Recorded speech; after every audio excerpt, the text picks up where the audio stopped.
What's up guys? In this water test video, let's find out what may happen to the Realme 2 Pro in case of water accidents or rain.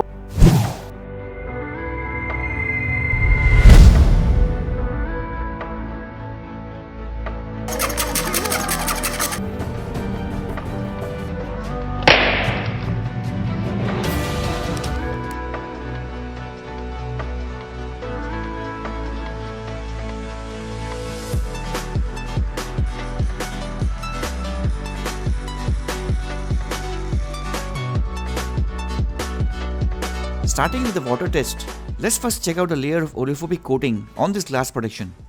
If you remember, both the Realme 1 and the Oppo A3s lacked this oleophobic layer, and things also turned out exactly the same with the Realme 2 Pro. As you can see, there is absolutely no oleophobic layer on the glass, proved by the fact that water tends to stick flatly on the glass instead of rolling off in the form of spherical droplets. Realme has taken the cost-cutting route here by not providing cornering glass protection or an oleophobic layer.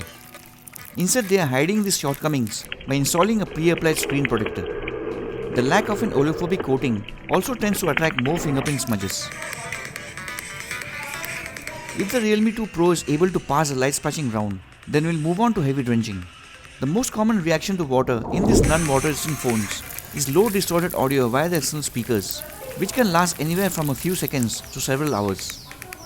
And apart from this, a few cases of random reboots, screen flickering issues, or the failed Asus Zenfone 5Z where it suffered from water seepage issues with screen damage. So let's find out if the Realme 2 Pro is able to handle the water abuse.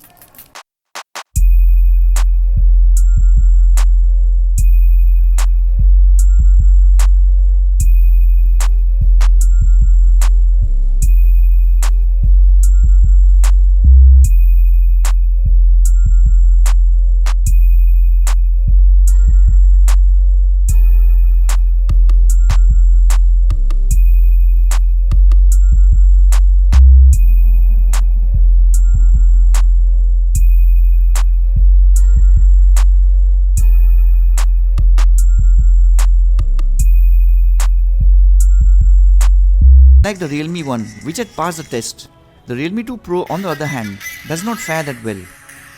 The low and distorted audio took more than an hour to come back to normal, and also to add to that, water somehow seemed to enter the rear camera unit.